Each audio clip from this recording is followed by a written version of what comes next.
Sun Sheng, in other words, Sun Sheng, the wife of Xin Shi who married an eunuch, started out with Xin Shi and wore crotch pants and had many straps on her pants. She refused to share the bed with Sun Sheng and often kept a cone or a hairpin on the bed for self-defense.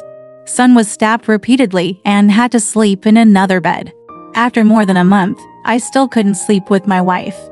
Even when they met during the day, their wives never made funny faces. One of Sun's classmates told him privately, "Can your wife drink?" Sun replied, "Very little. I have a way to mediate for you. It's brilliant and feasible." The man joked to Sun. Sun Sheng asked, "What method?" "Put ecstasy in the wine and lie to her to drink it, and you can do whatever you want," the man said. Sun laughs, but quietly admires the method. "So ask the doctor, personally make aconite with wine, and put the wine on the table." At night, Mr. Sun poured a different kind of wine and went to bed with a few glasses alone. After 3 nights like this, my wife never drinks the medicine. One night, while lying in another bed, Sun Sheng saw his wife sitting alone, and Sun Sheng purposely snored. His wife got out of bed and took the wine to simmer on the stove, and Sun Sheng rejoiced. After a while, the wife drank a drink and poured it again. About half a glass, pouring the rest of the wine into a jug. Packing the bed and sleeping for a long time without a sound, but the brilliant lights had not gone out.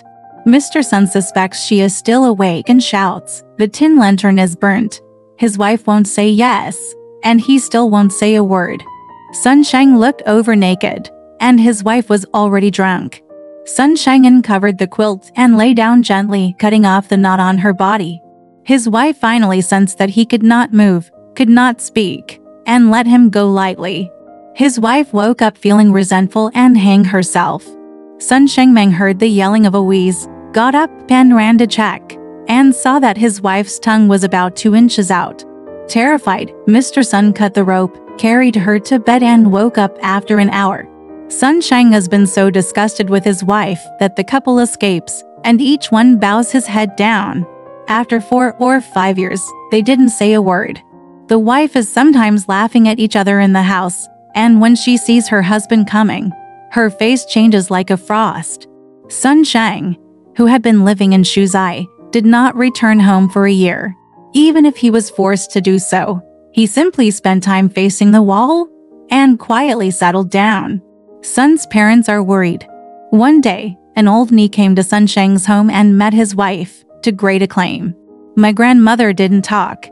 She just kept saying. When Laoni asked why, his grandmother gave the details. Laoni said, "It was an easy thing to do. I don't care how much money I spend if I can get my daughter-in-law back," she says cheerfully. Old knee peeked at the indoors and whispered, "Buy a spring palace picture, and in 3 days you will subdue her." After Laoni left, grandmother bought something to wait for. 3 days later, Tony Dooley came, telling him, "This must be kept very confidential." Not to the couple, so I cut the figure, and I took 3 more needles, a pinch of moxa, and I wrapped it in white paper.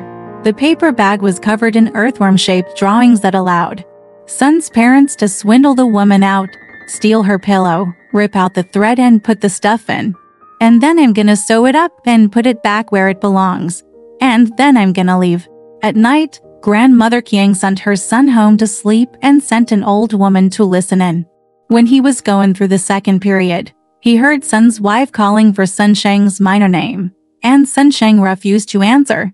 After a while, Sun's wife called again, and Sun Sheng got bored and didn't have a good voice. After dawn, the grandmother went into her son's room and saw the couple face to face, thinking Laoni's plan was a lie. She called her son into the open and gently persuaded him.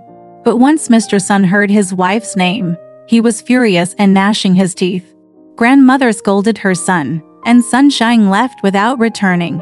The next day, Laoni came again, and Laoni doubted that his grandmother had told him that the matter was not valid. The old lady then recounted what she overheard. "Before, you only said that your wife hated her husband, so Shan Zhanzhong put up with her," laughs Laoni. "Now the wife's heart has turned and the man hasn't. Please use the same method you used earlier to calm both sides.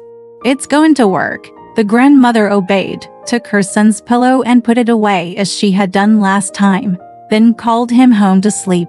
After a while, it was as if I heard a turning sound in both beds, and both of them coughed from time to time as if they could not sleep. Over time, the two men were talking in a bed, but could not faintly hear. It'll be daylight, and I'll hear the laughter of eating, and I'll hear it. The old woman told her grandmother about the incident. When Oldney came, he gave her a generous thank you. Sun Sheng and his wife were reconciled by this, and they had a son and a daughter. The couple had no quarrel for more than 10 years. Asked privately why, Mr. Sun said with a laugh, "I was angry at my wife's appearance before, but I can't explain myself when I hear her voice." 好了，这个故事就讲完了。如果喜欢就点个赞吧，谢谢。